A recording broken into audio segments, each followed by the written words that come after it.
Yung buntag sa inyong tanan mga idol, mga Bisaya na to mga viewers no sa nagkalain-lain nga lugar o nagkalain-laing nasod man karon mga OFW. Maraming salamat sa inyong kanunay na suporta sa ako ang mga vlog. O sa mga Tagalog, maraming salamat po sa palaging suporta, sa palaging panunood. Pasensya na po kayo kasi hindi pa po na mayroon pa po tayong karamdaman na dinadala ngayon kasi tamaan tayo na sipon. Buti na lang po ay hindi tayo nilagnat. Ayan, good morning, and ngayong araw na to is July 12, 2025, araw ng Sabado po sa Huran. So maraming salamat sa inyo at patuloy tayo sa pagtrabaho sa BB Team House Davao para please konti na lang po talaga at matatapos na rin natin ang trabaho sa BB Team House. Pasensya na po kayo sa mga comment kagabi at sa video ko last kagabi na sa sinasagot ko na katanungan nila na tungkol sa bodega ng BB Team House. At sasagutin na muna natin ang mga katanungan sa lahat ng nagtanong kagabi sa ating mga video.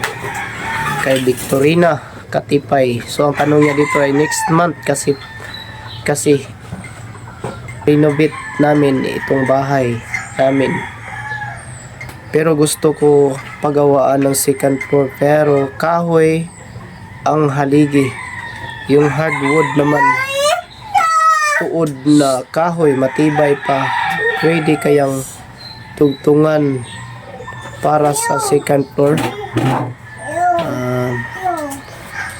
Kung ganun po ang kalagayan ng iyong bahay na good good hardwood, matibay siya na gusto niyo nagdagdag gusto niyo i-second floor kumbaga, ayan. So kung matibay man talaga siya, yung poste niya ginagamit niyo nung una tapos tugtungan niyo, pwede naman siya, pero kailangan nyo talaga na lagyan ng maraming mga parang brace sa ilalim para siya ay talagang kakayanin niya ang bigat sa taas. Pero kung light lang naman, sinasabi kong light, yung kumbaga hindi siya sisimintuhin yung sa taas, plywood lang po yung gagamitin, kayang-kaya yan mga idol. Huwag kayong mag-alala tungkol sa pag-akyat nyo na second floor sa ganyang kasi yung kahoy talaga subok na matibay yan kaysa mga bakal na tubular. Kasi yung tubular kasi kakalawangin talaga yan pagdating ng panahon. Di katulad ng kahoy na hardwood, talagang parang siya, parang may mantika ba kumbaga, naglalangis, nagdala ng langis yung kahoy na hardwood. So yan mga idol, okay yan, matibay siya. At yung isa pa dito, may nagtatanong at sasagutin rin natin. Lauyan, ang tanong niya, hindi ba tutulo ang tubig sa bodega? Yan galing sa terrace sa taas kung uulan. Concern lang po kasi mabasa mga package. So yan, ang sagot ko dyan ay sa palagay ko ay kasi yung terrace, may terrace kasi tapos decking, hindi natin talagang secure na tutulo talaga yung tubig kasi ang decking kasi may mga awang siya na konti. Kung tamaan siya ng ulan or hampasin siya ng malakas na hangin na may dalang tubig, ulan, siguro tutulo siguro yan.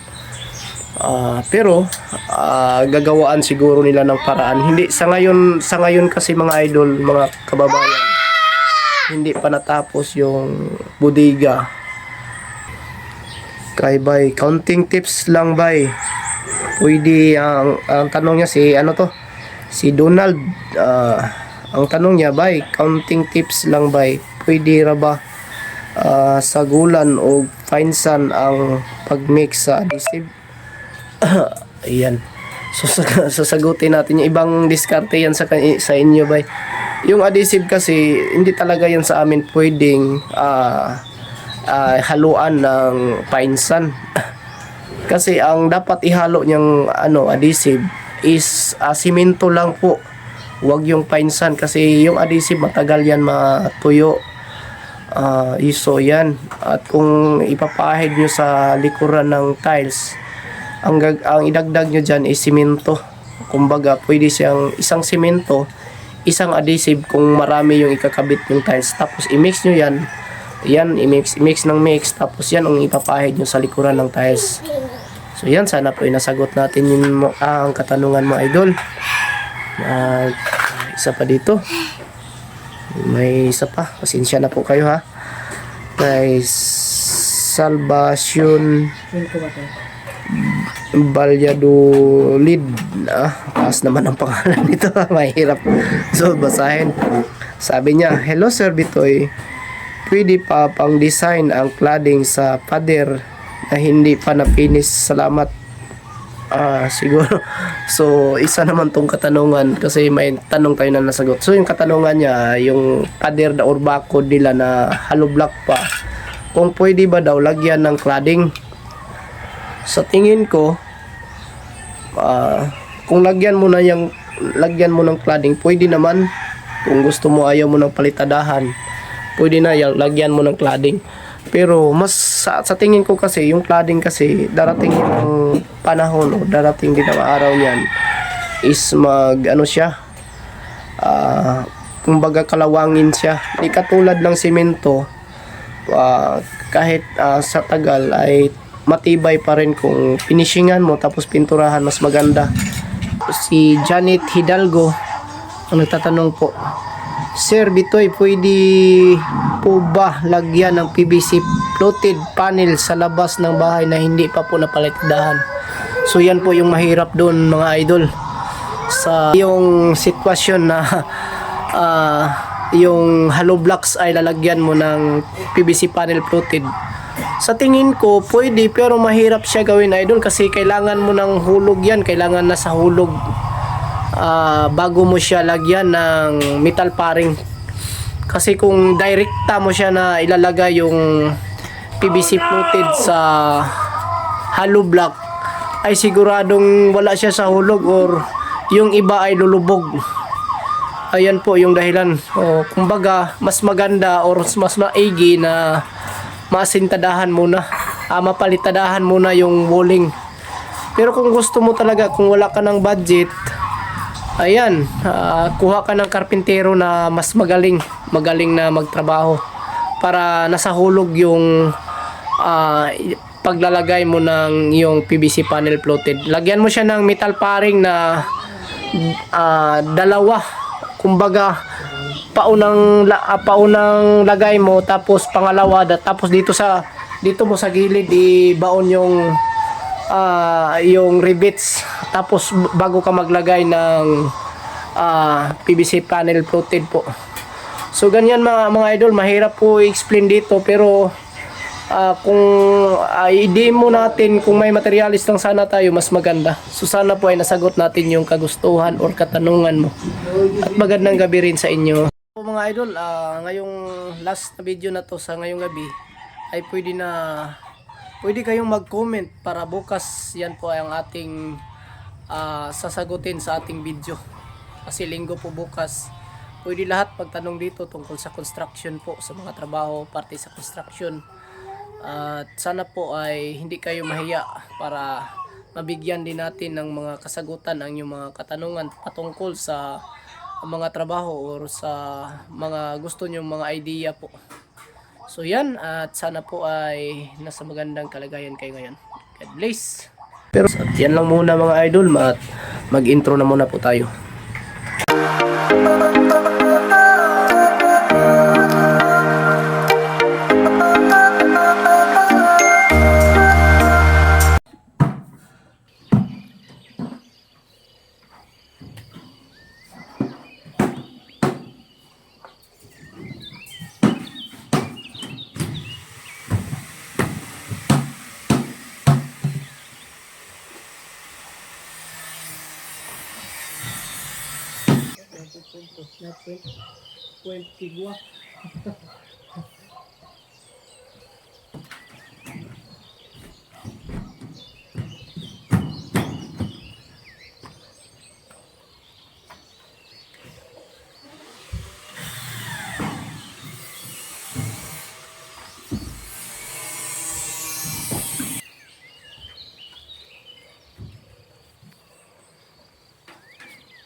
Wala kito na yung helmet bot.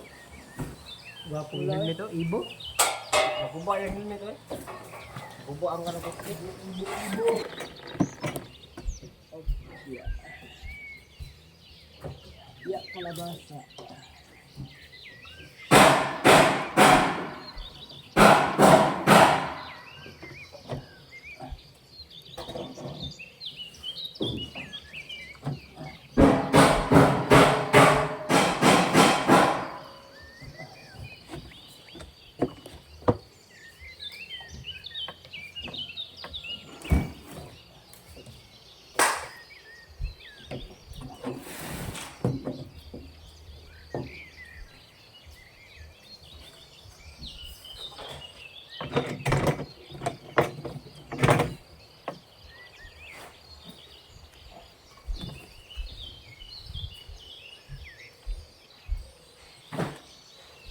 Yan mga idol, galing tayo doon sa sentro ng Kalinan. Nagbili tayo ng merinda nila. Yan o, makain na sila. Ito yung merinda natin na binili. Binilihan natin sila kasi maaga umuwi ng boss natin. May binayaran na salamin kasi. Kaya ngayon umuwi siya ng maaga kasi importante kasi na mabayaran para maikabit na dito yung mga salamin. Kaya, merinda muna kayo.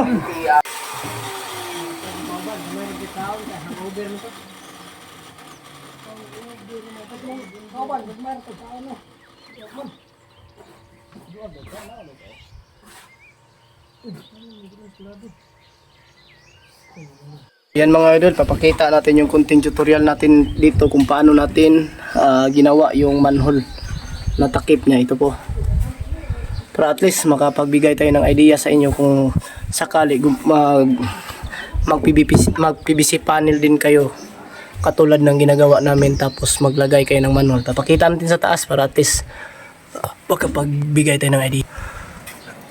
So yan, may mga siya mga idol Ayan, may molding siya or in cap na dati paikot. Ayan So yan, kailangan nakaskwalado yan mga idol. In cap. Tapos yung dito, yung gagawin nyo rin ay mayroon din siyang in cap sa gilid, yung parang molding yan Kita natin. May in cap din siya. Tapos naka 45 yung gilid. Ayan. Naka 45. Is yung mga konting idea lang natin para at least makapagbigay tayo ng mga idea sa inyo paano natin ginagawa yung ganito. Pagkatapos yun mga idol, mabuo nyo na yung sa likuran, lagyan nyo ng ganito, yung parang harang nya lalagyan nyo ng ganyan. Yan pong yan po ang parang sabitan nya sa taas. Ito po, gilid ay lalagay natin para makita nyo. Lalagay natin sa taas. Kita natin para diyan makikita nyo. Ito ilalagay ko. Isang kamay lang. Para makita nyo kung paano siya gumana sa taas. Ito na po. Yan. Kahit hindi na siya malaglag kasi may may harang siya sa taas. Kung tulak nyo, madali lang. So may nag-comment pala tungkol dito na kung bakit sa labas daw natin nilalagay yung ating manhole dito. So unang-una po kung sa loob po kasi sabi po ni Boss Ider ay may ano daw, may mga ilaw daw baka matamaan sa bandang gilid, sa gilid ng pinto. Tapos yung sa sala po may disenyo naman po, mahirap naman po lagyan natin ng manhole. Kaya dito na lang sa labas yung napag-isipan namin. Tapos kung nag-alala kayo kung kasi ang sabi nila baka pasukin daw ng magnanakaw, sagot natin dyan is mayroon namang tao palagi dito na naiiwan. At mayroon ding CCTV na paikot dito sa bahay ng PB Team House. So yan, sana po ay naliwanagan.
May eskwela?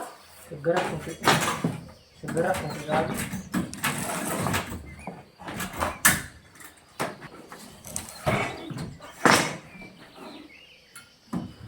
Kung maghihintay sa'yo.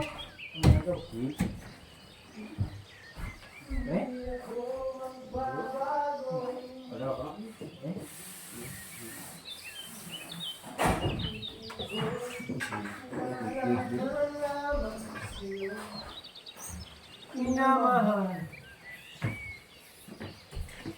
Bedang. Bedang. Tahu nak?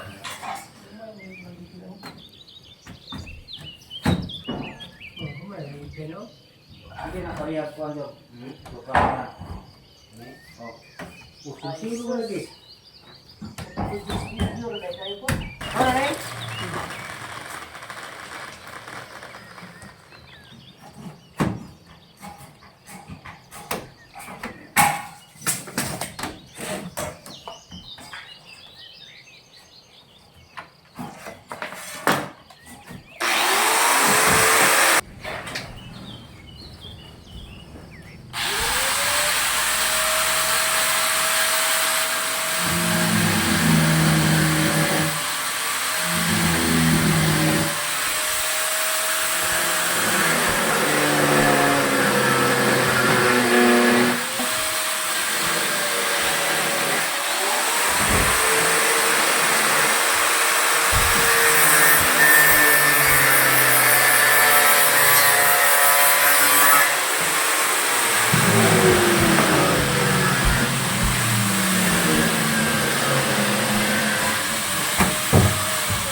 Ang nangyayari ayon sa mga nakaraan, ayon sa mga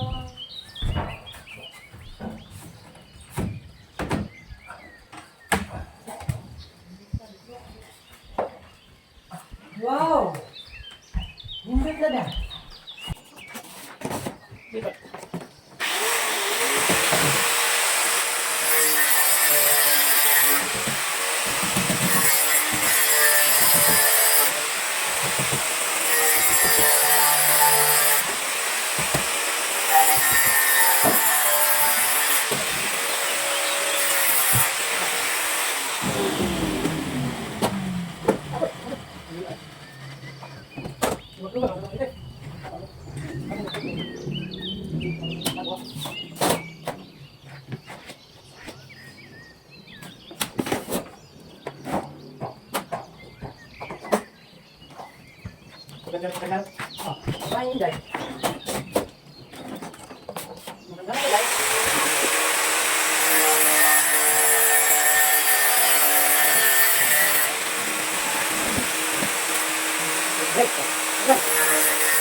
nahihirapan.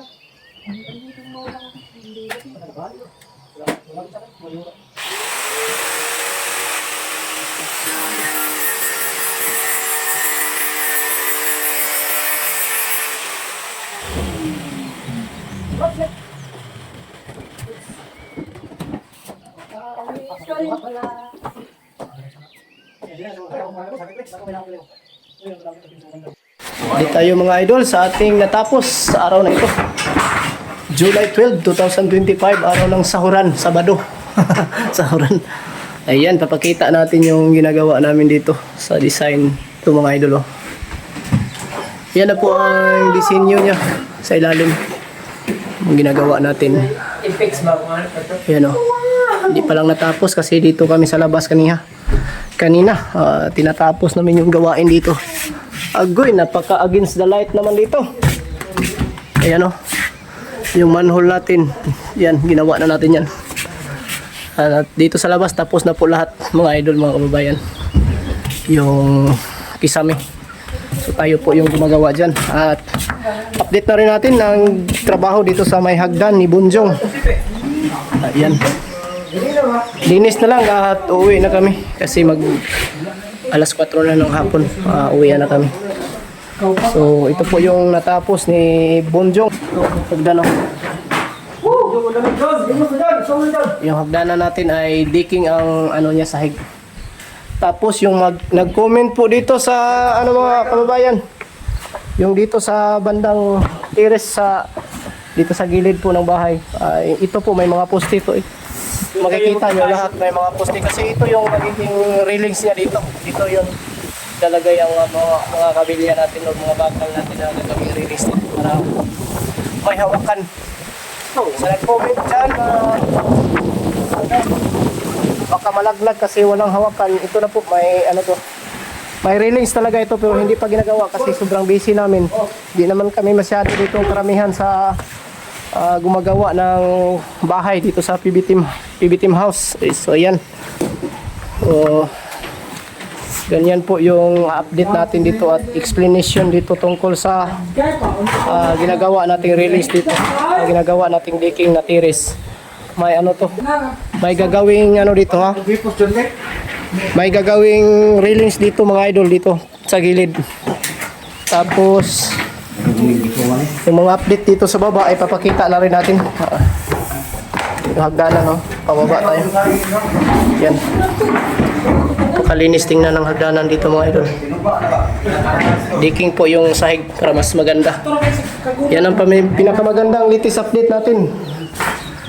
Saka may simento na rin tayo para pag Lunes agad-agad na tayong makapagtrabaho. Yan ang latest update natin dito sa paligid. Bukas ito po mga idol, siguro bukas araw ng linggo may maglilinis dito. Baka makatulong ako pagkatapos ng simba tayo bukas kasi ano yan, araw ng simba sa Panginoon. So yan, at dito sa baba, sa ilalim po ay yun po ang kwarto ni Nanay Lorna para masiminto. At dito sa gilid nakapag-finishing na po mga idol. Pag finishing na po dito sa gilid, yan ang nakikita nyo. Sobrang against the light pero pasensya na po kayo. Ayan o. So, yan. Napinishingan pati na po sa harap. Kita natin yung harapan. Yan o. So, yan. Sa dito sa gilid. Yan po ang latest update. Napakaganda na. Tingnan dito sa PB Team House mga idol. So, yan o. Yan, ang ganda na. Linis. Dito yung mga basura. Mga basura natin. Ayan. Baka po bukas ay lilinisin na po. Yan. So, yan po ang latest update natin mga idol. At sa nagsasabi po na walang singawan yung magiging bodega. So, explain natin dito para makikita nyo ang ginagawa dito sa may bodega. So, dito. Ito kasi marami pang lupa dito. Ayan, papakita natin sa loob. So ito po yung bodega sa ilalim mga idol, kung makikita nyo. Ma-explain natin ng mabuti sa inyo na yung parang nag-alala tungkol dito sa mangyayari dito sa loob. So ito naman po ay dito sa loob ay ayan, malaki-laki rin ang paglalagyan ng mga package. So yung mga nag-explain dito kasi daw may mga singaw pa dito. Hindi pa to natapos sa baba, sa taas kasi yan kulang pa yan ng leaking. Pero tama yung isang nag-comment dito na baka umulan tapos sampasin ng malakas na hangin yung ulan. Sabay tubig po ay talagang dito ay tutulo talaga. Pero hindi naman siya masyadong kalakasan. Pati rin dito, ito yung gilid ng bodega na hindi pa na sarado. Ito po yung maging lagyan ng steel matting dito sa gilid. Kitang-kita naman yan, hindi pa sarado yung ating bodega. Yung lupa dito ay kukunan pa yan. Kukunin pa yan sa ating mga sasamahan para maging malinis dito. Kung makikita nyo parang sarado pero lupa lang yan, nakaharang. Kaya kailangan nating kunin. So dito, sintada sila ng ilang hollow block dito para yung steel matting natin is sakto siya sa 120 papunta dito or maging 4 feet by 8 feet ang haba niya papunta dito na yung steel matting niya. So, ganyan po ang gagawin nila dito pero sa akin po nakikita ay hindi po siya talaga maganda kung steel matting ang gagamitin dito. Kasi po, sa explanation ko ay kung malakas na ulan at hahampasin ng malakas na hangin ay talagang papasok po dito ang tubig sa loob ng PB Team House sa bodega po nila. Kasi kung makikita niyo sa taas, masyadong malayo yung bubong. Okay lang sana kung ang dito sa bandang ilalim, dito sa may bandang hanggang dito ay may pa siya, may bubong dito sa ilalim para yung tubig talaga ay hindi makapasok. So yan ang magiging explanation natin sa magiging bodega at maging suggestion natin dyan. So paki-comment naman sa inyo dyan kung ano mas maganda, tapos i-suggest nyo yan kay Sir Paul para at least maintindihan nila or mapag-isipan nila kung anong mas maganda na gagawin dyan. Kasi hindi pa man siya totally ginagawa lahat. So yan po ang latest update natin mga kabayan, mga idol. Thank you. So shout out muna natin ang mga mababait nating mga supporters, no? Mga mababait nating mga viewers po na papa-shout out sa ating videos po. Shout out pala kay Elizabeth Guntang from Venus, Texas, USA. Shout out sa iyo dan idol. Maraming salamat at ingat kayo dyan palagi. Kay MG Matukan from Malbar, Batangas. Shout out sa iyo dyan idol. Ingat kayo palagi. And family Jerry Borja from OFW Kuwait. Ingat kayo dyan palagi madam. And thank you. And kay Fernando Hipolito from Luzon. So ingat kayo dyan idol sa Luzon. At maraming salamat sa palaging pagsuporta kay Angelita Kiyot from Morong, Bataan. Shout out sa dyan idol from Bataan. Ingat kayo dyan palagi sa shout out kay Virginia Bulyag from Imus, Cavite. Shout out sa iyo dyan, idol. Ingat kayo dyan sa Cavite. Maraming salamat po sa palagi niyong pagsubaybay at suporta. Kay Melinda Puras from CDO or Cagayan de Oro. Maraming salamat, idol.